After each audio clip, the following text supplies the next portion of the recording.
ಈ ಸಲ ಮಧು ಬಂಗಾರಪ್ಪ ಅವರಲ್ಲಿ ಒಂದೊಳ್ಳೆ ಪೋಸ್ಟ್ ಅಲ್ಲಿ ಇರೋದ್ರಿಂದ ಸೊ ಎಷ್ಟು ಪ್ಲಸ್ ಆಗ್ತಾ ಇದೆ ಶಿವಣ್ಣ ನಿಮ್ಗೆ? 100%. ಯಾಕಂದ್ರೆ ಅವ್ರದೇ ಸರ್ಕಾರ ಇದೆ and lot of things are there and ಅವನು ಎಜುಕೇಶನ್ ಸಿಸ್ಟಮ್ ಇರೋದ್ರಿಂದ ಇದ್ರ ಮೂಲಕ ಜಾಸ್ತಿ ಎಜುಕೇಟ್ ಮಾಡೋಕೆ ಒಂದು ಅವಕಾಶ ಆಗುತ್ತೆ. ಅಂದ್ರೆ ಏನ್ ಮಾಡಬೇಕು as a student, as a ನಾಗರಿಕರಾಗಿ ಏನ್ ನಾವು ಎಜುಕೇಟ್ ಮಾಡಬಹುದು, ನಾಟ್ ಓನ್ಲಿ ಪ್ರೈಮರಿ ಸ್ಕೂಲ್ನ ಇಡೀ ಆ ಒಂದು ಪ್ಲೇಸ್ ಶಿವಮೊಗ್ಗ ಪ್ಲೇಸ್ ಹೆಂಗ್ ಎಜುಕೇಟ್ ಒಂದು ಚಾನ್ಸಸ್ ಇದೆ. Let us see. I think there's a lot of hope ಅದೇ. ಅಕ್ಕಂಗೊಂದು ಕ್ವಶನ್.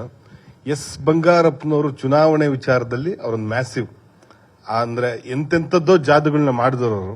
ನೀವು ಅವರಿಂದ ಕಲ್ತಿದ್ದು ಈ ಚುನಾವಣಾ ಕಣದ ವಿಚಾರದಲ್ಲಿ ಅದನ್ನೇನಾದ್ರೂ ಅಳವಡಿಸ್ಕೊಂಡು, ಅಥವಾ ನಾನು ಇದನ್ನ ತುಂಬಾ ಪಾಲಿಸ್ತೀನಿ, ಇದನ್ನ ಅವ್ರು ಈ ಫಾರ್ಮುಲಾದಲ್ಲಿ ವರ್ಕ್ ಆಗಿದ್ದಕ್ಕೆ ಅವ್ರು ಕ್ಲಿಕ್ ಆಗಿದ್ದು ಅನ್ನೋ ಯಾವ್ದಾರ ಒಂದು ಟ್ರಿಕ್ಸ್ ಇದೆಯಾ? ಇಲ್ಲ, ಟ್ರಿಕ್ಸ್ ಅಂತ ಏನಿಲ್ಲ. ನಮ್ಮ ತಂದೆ ಏನು ವರ್ಕ್ ಮಾಡ್ಕೊಂಡು ಬಂದಿದ್ರು. ಆಕ್ಚುಲಿ ಅವರು ಫಸ್ಟ್ MLA ಆಗಿದ್ದು ನನಗೆ 2 ವರ್ಷ ಇದ್ದಾಗ. ಸೊ ನನಗೆ ನೆನಪಿರ್ಬೇಕಾದ್ರಿಂದ ಅವ್ರು ಇದೇ ಕೆಲಸಗಳು ಸೋಷಿಯಲ್ ವರ್ಕ್ ಮಾಡ್ಕೊಂಡೇ ಬಂದಿದ್ದಾರೆ ಅವರು.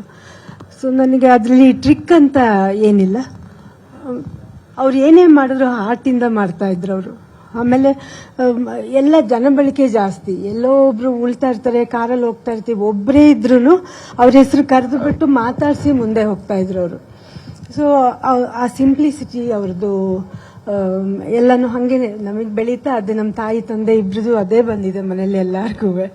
ಸೊ ನಮ್ಮ ತಂದೆನ ಫಾಲೋ ಅಂತಿಲ್ಲ. ನನಗೆ ಯಾವ ತರ ಹೆಂಗೆ ಎಕ್ಸ್ಪ್ರೆಸ್ ಮಾಡ್ಬೇಕು ಗೊತ್ತಾಗ್ತಾ ಇಲ್ಲ. ಯಾಕಂದ್ರೆ ಅವ್ರನ್ನ ನೋಡ್ತಾನೆ ಬೆಳೆದಿದ್ದೀವಿ ನಾವು, ಎಲ್ಲ ಅವ್ರದ್ದು ಗುಣಗಳನ್ನ ತಗೊಂಡಿದೀವಿ. ಸೊ ಎಲ್ಲದು ಒಳ್ಳೆ ಗುಣಗಳೇ ಇದ್ದಿದ್ರಿಂದ, ಆಮೇಲೆ ಜನರಿಗೆ ಹೆಲ್ಪ್ ಮಾಡೋದಿರ್ಲಿ, ಕೆಲಸ ಮಾಡೋದಿರ್ಲಿ, ಮನೆಯಲ್ಲೂ ಅಷ್ಟೇನೆ ನಮ್ಗೆಲ್ಲ ಎಷ್ಟೊಂದು ಟೈಮ್ ಕೊಡ್ತಾ ಇದ್ರು ಅವರು. ಅದರಿಂದ ಅವ್ರು ಯಾವಾಗ್ಲೂ ನಮ್ಮೊಳಗೆ ಇರ್ತಾರೆ ಅಂತ ನಾನು ಅನ್ಕೊಂಡೆ. ಒಳ್ಳೇದಾಗ್ಲಿ. Thank you. ನ್ಯೂಸ್ ಫಸ್ಟ್, ನಿರ್ಭೀತಿಯಿಂದ ನಿಮ್ಮ ಪರವಾಗಿ.